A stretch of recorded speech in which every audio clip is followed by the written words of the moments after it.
Now, from today, 1 July, you can lodge a complaint if your personal information is distributed without your consent. The Protection of Personal Information Act, that's the POPI Act, now in effect. It regulates what kind of information or data can be used from individuals. Employers, service providers who fail to comply with the Act could face 10 years imprisonment or receive a 10 million rand fine. Well, let's discuss this further now with Information Regulator Chair Pansy. Tlakula.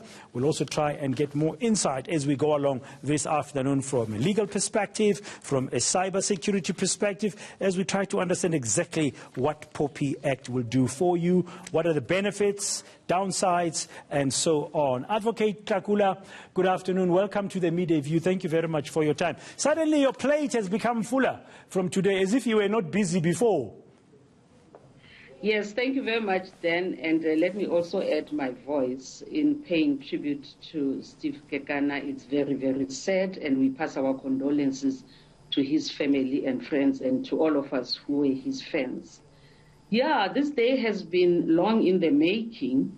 I just want us, if you indulge me, just a few years back, 1 December 2016, 5 members were appointed, and we had nothing else but ourselves and copies of the Act, and we had to fashion this organization to what it is today. So before I begin with answering your questions, I really have to pay tribute to my 5 colleagues, to the CEO and all the colleagues for reaching this milestone. It came with a lot of tears, sweat, and sleepless nights. Well, well done to you. I guess that's the stuff that's made of good leaders who recognize that they don't do it alone. They have a team that works with them. And now the work has to begin. This is the 1st of July. Companies, businesses, service providers were given a 1-year grace period since the POPI Act became law last year. Now the day has come.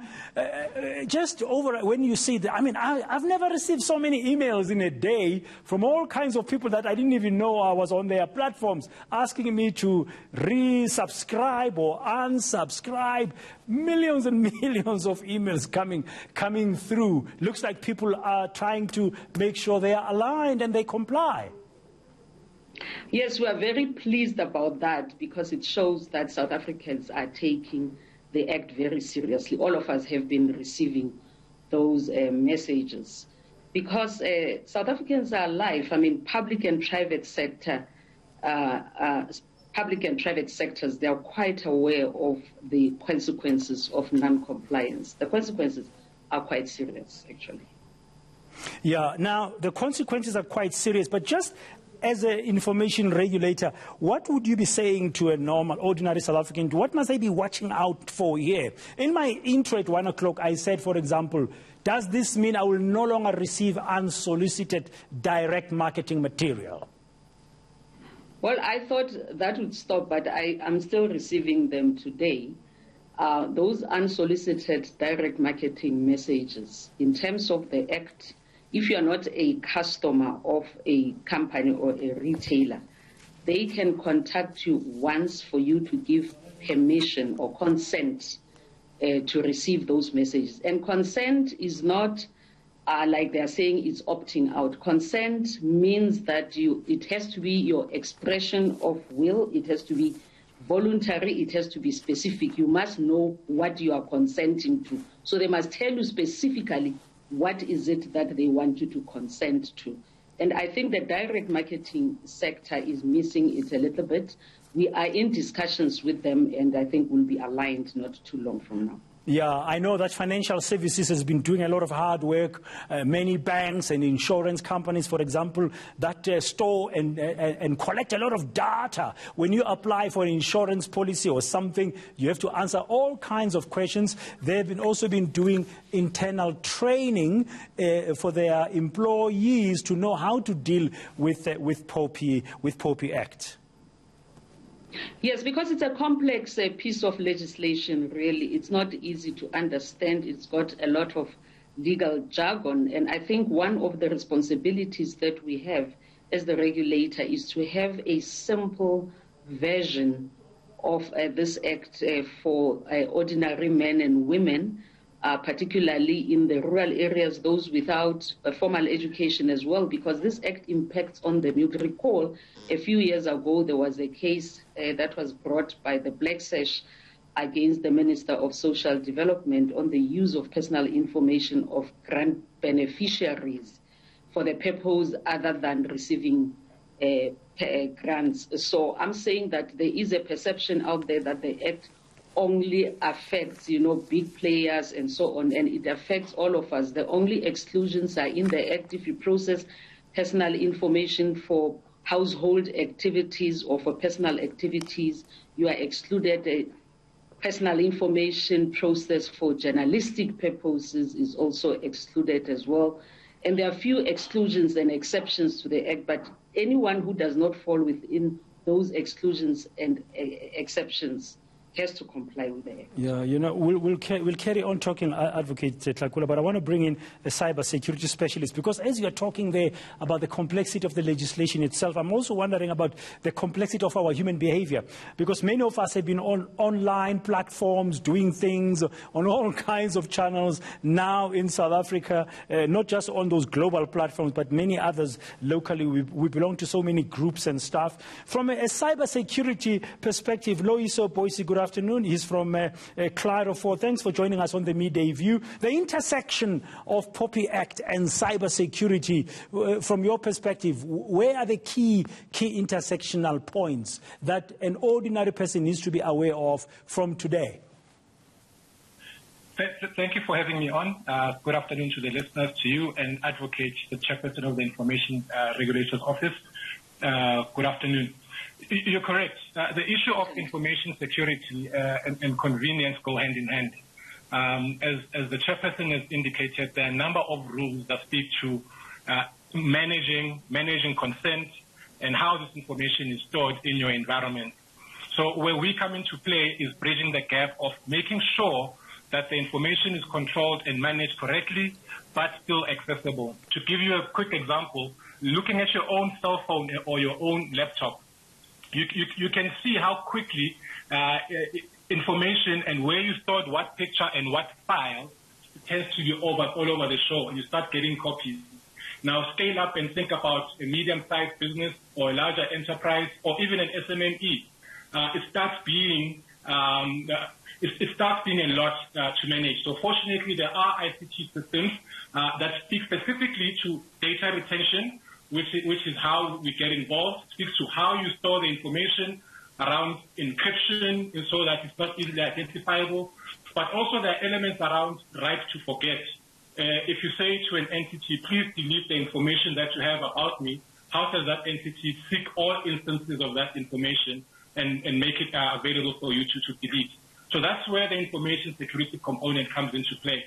And incidentally, I just want to acknowledge that the advocate, we had a webinar session with her and the team earlier this year, and their commitment is fantastic to this project. I just wanted to acknowledge that to her while I was on the same platform with her. Yeah, no, I mean, it's been a lot of hard work. It's been a long slog. But just you mentioning that it's so easy on your devices to get information stored in different things. I'm just recalling a few months ago, there was a furor in the world, including here in South Africa, against Facebook and WhatsApp and what they wanted to do. And I remember that Advocate Tlakula, we had a chat about it at the time, and I was saying, how do you do that in South Africa now? Would this act, the POPI Act that's starting today, also facilitate to clarify those kind of situations, or because you said it's a complex piece of legislation? Well, let me start with WhatsApp. WhatsApp, that privacy policy, we have not left that issue. We are very much engaged with it, and we are seeking legal advice. We have briefed a law firm to look at the analysis that we have done, look at whether that analysis is on point, and also advise us on prospects of success should we decide to go for litigation, because, I mean, Facebook is big. You saw now its net worth is $1 billion, but we cannot, because we are small and tiny, let them do as they please with our personal information, because we happen to be a tiny country at the south tip of the world. No.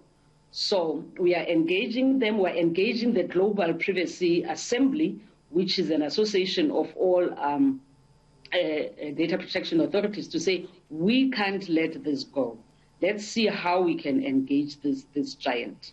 So I'm saying that it is complex, but people have to be held accountable. We are not saying that we are wielding a big stick from today and we're going to hit everybody who does not comply, because we are mindful of the fact that this is a new piece of legislation. People are doing their best to comply, and we'll carry them along as we go. But when the moment comes for us to take action, we will not hesitate. Cybersecurity space, I mean the cyberspace, Loyiso, you've seen people doing their best ahead of today to comply, your clients and people you've been engaging with in terms of POPI Act coming in today? Correct. So that's the one thing that's been fantastic about this act. So it's forced people to actually take data privacy seriously. And the demand for services in terms of guiding and training. We've been doing training on a weekly basis since January this year across multiple industries of people getting ready. So the one side of it is this simplistic side.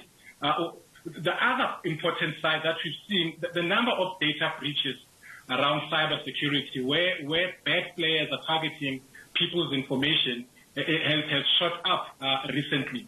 The Act, what we've noticed the Act doing is putting an impetus on the decision makers of the businesses to start putting measures in place to protect their clients' information.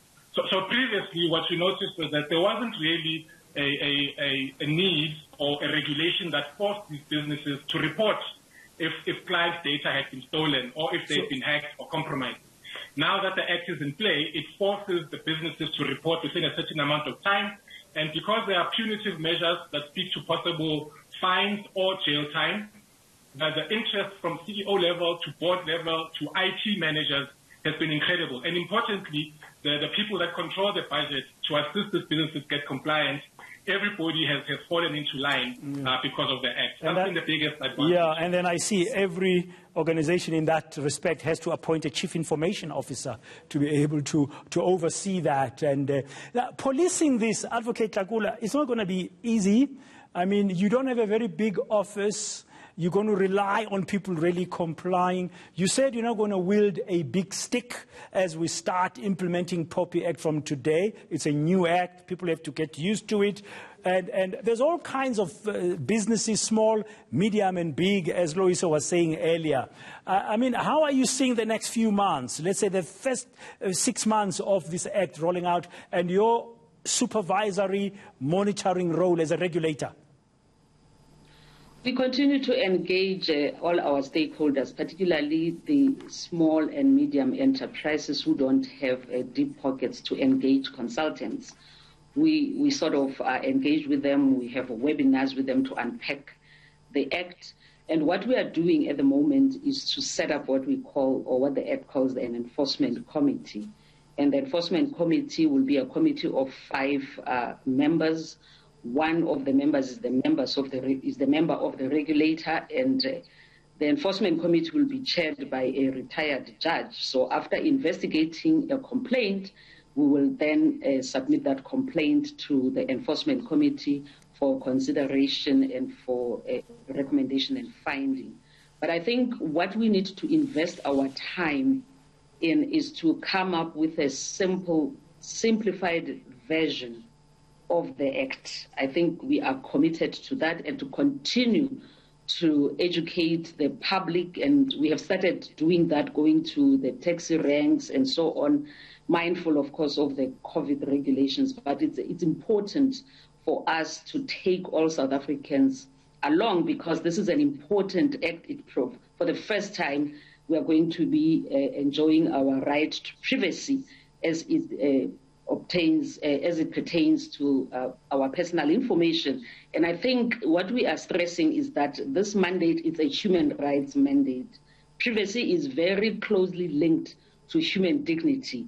My personal information is mine, and no one has any right to do as they please, sell it and make money out of it without my consent. Okay, very, very clear. Loyiso, I'm going to have to say goodbye to you now, but Advocate Tlakula, I'm going to have to ask you to continue to stay on, because after break, I'm going to bring on a legal expert as we just continue to focus a little bit more in a few minutes around the beginning of the Protection of Personal Information Act in South Africa today. Loyiso, thank you very much for your time.